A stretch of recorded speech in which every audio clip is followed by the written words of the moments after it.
sükut çöküb şəhərin üzünə. Hər kəs tələsir öz mənzilinə.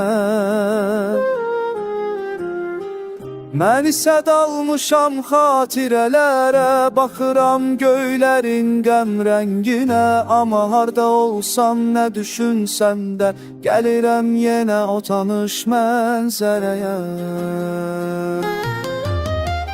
O gözlər mənə dünyanı danışan, sözsüz cümlələrlə ruhuma toxunam.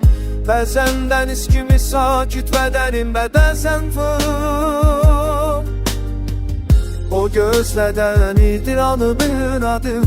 Mən bir görsəm ki bazen oralar, bəzən uba gözlərdən adınız ki, bəzən fırdım anışmadıdım. O gözlərdən idir anımın adım. Ben bir görsem ki bazen oralar.